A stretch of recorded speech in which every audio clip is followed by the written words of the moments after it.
Good evening, parents, and welcome back to school. I'm Colleen Wolf. I'm the principal here, and it is my pleasure to welcome everyone back to school. Tonight's presentation is, of course, virtual. We have opened up the links to all of the teacher pages and the teacher links with some really cool video and some introductions, some nice pictures of some classrooms, and just an overview of what you can expect from your sixth grade team this year. This is middle school, different. I want to say that I think that the sixth graders have had a really, really nice transition to the middle school. They're doing a great job. A lot of smiles, a lot of just really good times here. We had a great half day last week. So I hope that the kids are coming home and telling you what a great time that they're having and that they're starting to find their way. They have lockers for the first time, and I think I saw some kids out for PE today with Coach Bynan. So all good things, all great things. I see them navigating the hallways. They seem to they're getting it. I think all of that nervousness that sort of leads up to that first day of school, especially when kids are new to the middle school, it's overwhelming. I'm sure it was very overwhelming at your house, but they're doing a great job. So if things are not going as well as you would have expected to have them go at this point, just reach out. The link to Nancy Hyde, your child's school counselor, is also as part of the presentation tonight. So, make sure you reach out to her if you are having any difficulties with your kiddos. We've enrolled a lot of new faces, a lot of new people to the Burnt Hills community. So welcome, all of you. Welcome to BHBL. You're going to find that it is just a wonderful, wonderful place to be. I've certainly enjoyed it for the 11 years that I have been here. So what is different about middle school versus elementary? I think you're finding that out on a daily basis. A lot more independence building, kids finding their way. They don't have to walk in lines down the hallway. They have lockers to be responsible for. They have several important things to be carrying around, one of them being their Chromebook. So there's a lot more independence and a strive for independence with kids at this age. So you will be hearing that all through the year. Policies that the teachers have about work and working together, it really is just a way for us to foster independence, which is really what our primary goal here is. We always say that we teach the head and the heart, and here at the middle school, we start with the heart. We know that the social emotional is as equal of importance as the academic. So we try really, really hard to provide a very balanced program. Our character education program, our We Are Overwork campaign that was started many years ago, is really in full swing. We're very excited that this year we were able to do a kickoff in person with all of our kids last week at the half day, hoping that the kids came home and talked about the fun that they had and what they learned. Bravery is our first character trait that we are celebrating for good reason, right? We're all a little nervous about coming back, and it takes a lot of courage to start a new school, be with new kids, be in a new community. Just being brave, being a student sometimes is hard. So we celebrate that. It was, bravery on the part of the grown-ups too. So we celebrate together. We try to keep communication weekly, bi-weekly. I try to get emails out to parents every couple of weeks just to give you updates about what's going on here. Come tomorrow, well, I'm taping this on Monday. I probably should have said that. So Tuesday, the 21st, is our first activity period. We do have activity runs, buses that will take the kids home. They have to make arrangements with a teacher. I want to make sure that they have cleared that with you, and they should come to the office or see a teacher about what their after-school bus is, because they're not the like the flower bus and the pumpkin bus. They are numerical, so they are route numbers, not symbols. So the kids will need to know what activity bus they should be on. So kids can stay after school. Again, they want to clear that with their teacher or whoever, and also clear it with you. Inevitably, every year we get some phone calls on that first activity bus run that kids didn't make it home the first time. So just want to let you know that they may be very excited and forget to tell you. I've been here a long time, haven't lost anybody yet. And for parents, if you do want to pickup time is at 3:20. So after school period runs from 2:25 to 3:20 on Tuesday, Wednesday, and Thursdays. And we will let the kids know when it's been canceled. Typically, we don't run activity period prior to a long weekend or a holiday. But it starts, and with after school is extra help for kids and also our clubs and activities, which is what they keep asking about. So be checking those announcements online. Teachers typically start clubs and activities sometime in the October range, that first week in October. It takes us a while just to get our own bearings and figure out what we're doing here and finding out who's going to take what club. So we do have some clubs and things that the sixth graders can do. As you know, New York State does not allow a sixth grader to participate in modified sports, but that's okay. We have lots of other things for them to do. So I hope that they take advantage of that. So the other push that I want to make just tonight, we'll talk a little bit about program and middle school, but I also just want to send out a nice shout out to our PTA. Their first meeting is September 20th, this evening at 6:30. And I think that if you're new to the community or want to stay connected to school and your kids, PTA is really the place to do it. I will say that I have enjoyed working with our PTA parents. They are always here. They are, always the ones that are volunteering and are putting together those beautiful luncheons for faculty, our welcome back to school breakfast for our new folks to Burnt Hills.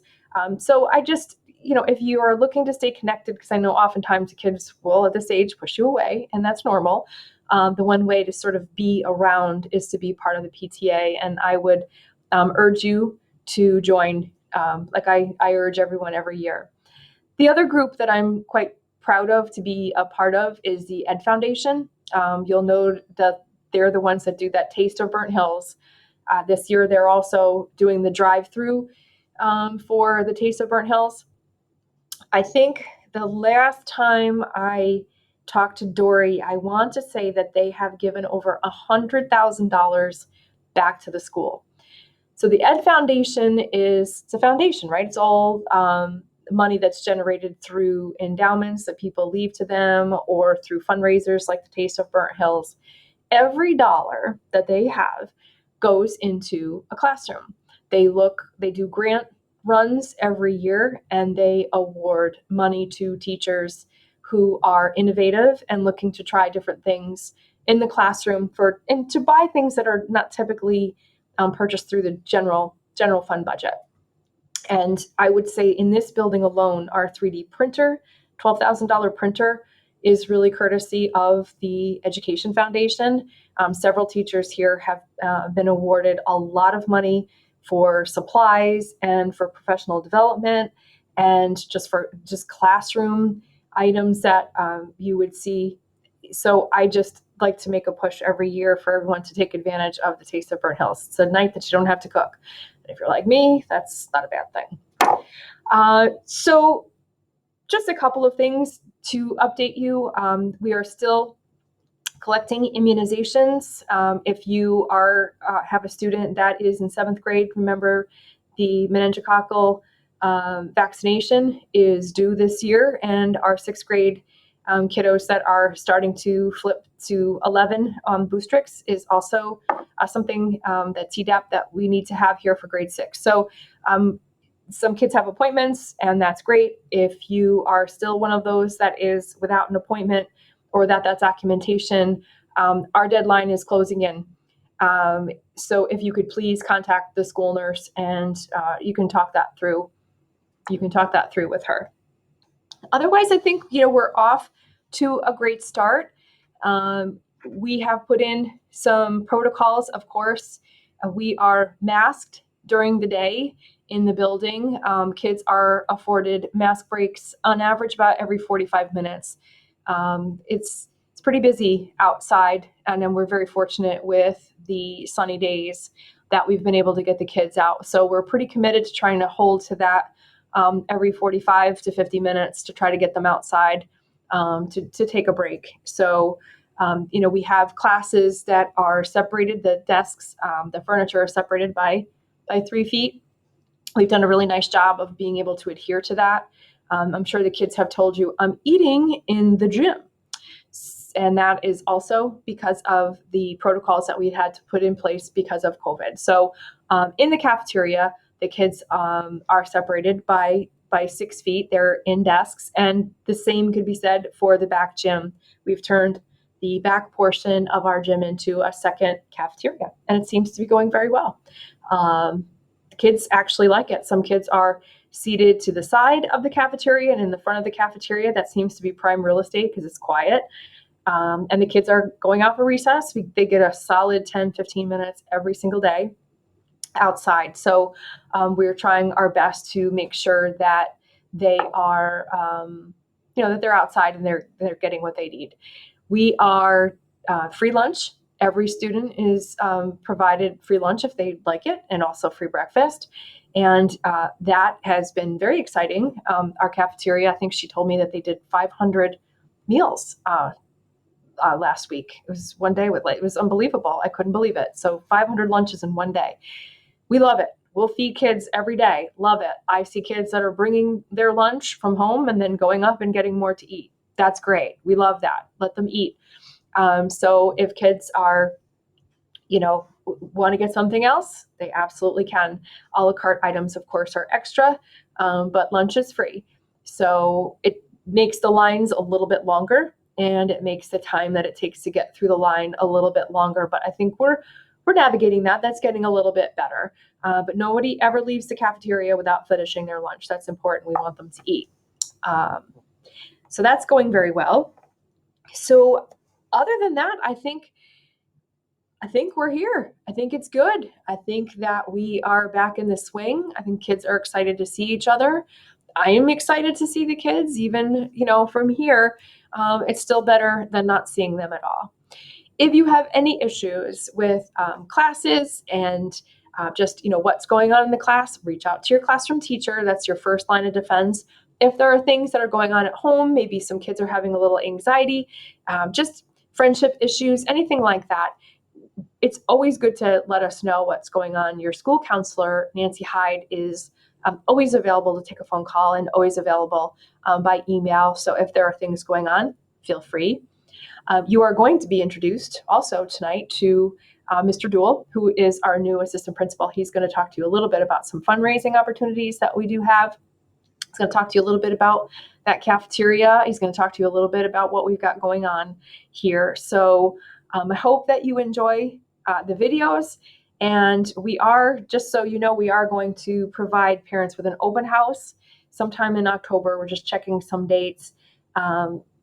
Just to try to offer some opportunities by grade level to have parents come in. If you just want to walk around, check us out, look at the building, and we'll be with teachers. The building will, just basically be parents and Rob and I, but we want to be able to offer you an opportunity. Our building looks beautiful. A lot of renovations done a couple of years ago, and it just feels crazy that no one has really had a chance to walk through the building and take a look. The building looks beautiful.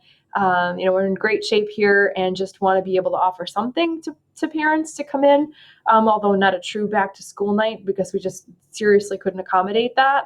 But do want to give you the opportunity to do a walkthrough.